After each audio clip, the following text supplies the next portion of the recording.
నమస్కారం. హైదరాబాద్లో మృగశిర కార్తె రాగానే అందరికీ గుర్తొచ్చేది చేప ప్రసాదం కదా. అవునవును, తప్పకుండా. దాని గురించి ఈరోజు మాట్లాడుకుందాం. ఈ ఏడాది ఏర్పాట్లు ఎలా ఉన్నాయి, బత్తిని కుటుంబం ఏమంటున్నారు అనేదానిపై కొన్ని వార్తలున్నాయి మన దగ్గర. ఓహ్, మంచిది. వాటిని బట్టి జూన్ 8న నాంపల్లి ఎగ్జిబిషన్ గ్రౌండ్స్లో జరగబోయే కార్యక్రమానికి ఏం జరుగుతోందో చూద్దాం. మ్మ్. ప్రభుత్వం ఈసారి చాలా సీరియస్గా తీసుకున్నట్టుంది, ప్రశాంతంగా జరగాలని. నిజమేనండి. ప్రభుత్వ పాత్ర ఇక్కడ స్పష్టంగా కనిపిస్తోంది.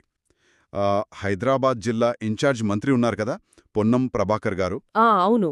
ఆయన అధ్యక్షతన అధికారులతో ఒక మీటింగ్ కూడా జరిగిందట. సమీక్షా సమావేశం అన్నమాట. ఓ, అంటే ఏర్పాట్ల కోసమా? అంతే. ఎలాంటి ఇబ్బందులు లేకుండా ఆ పంపిణీ ప్రశాంతంగా జరగాలనేది ప్రభుత్వ ఆలోచనలా ఉంది. అంతేకాదు, విన్నాను, అక్కడికొచ్చేవారికి ఇంకా అదనపు సౌకర్యాలు కూడా ఇవ్వాలని మంత్రిగారు చెప్పారట అధికారులకు. అవును, అది కూడా వార్తల్లో ఉంది. ఈ ఏర్పాట్లల్లో ఇంకో ముఖ్యమైన విషయమేంటంటే చేప పిల్లలు మత్స్యశాఖ ద్వారా సిద్ధం చేస్తున్నారట. చేపపిల్లలు ఎంత? ఏకంగా 1,50,000 1.5 లక్షల చేపపిల్లలు. అమ్మో, 1,50,000 చేపపిల్లలా?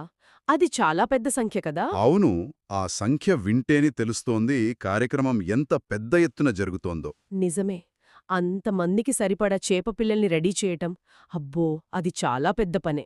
ఆ మీటింగ్లో కూడా ఫిషరీస్ కార్పొరేషన్ చైర్మన్ మెట్టు సాయికుమార్ గారు, ఇంకా పెద్ద అధికారులు, బత్తినీ కుటుంబ సభ్యులు కూడా ఉన్నారట.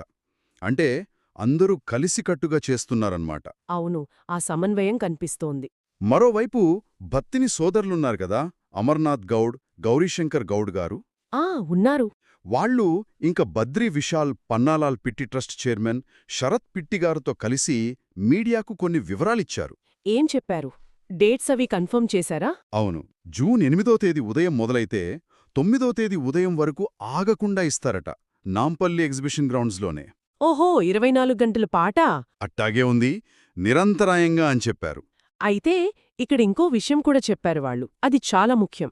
ఏంటది? కేవలం ఆ ఎగ్జిబిషన్ గ్రౌండ్స్లోనే కాదు, ఆ 2 రోజుల తర్వాత కూడా ఇంకో 3-4 రోజులు వాళ్ల ఇళ్ల దగ్గర కూడా ఇస్తారట, దూద్బౌలి, కవాడిగూడలో. ఓ అవునా, ఇది మంచి విషయమే. ఆ 2 రోజుల్లో రాలేని వాళ్లకి, లేదా అంత జనంలోకి వెళ్లలేని వాళ్లకి ఉపయోగపడుతుంది కదా. ఖచ్చితంగా ప్రత్యామ్నాయమన్నమాట. ఆ ప్రసాదం తయారీ అంతా దూద్బౌలిలోనే చేస్తారని కూడా చెప్పారట. సరే.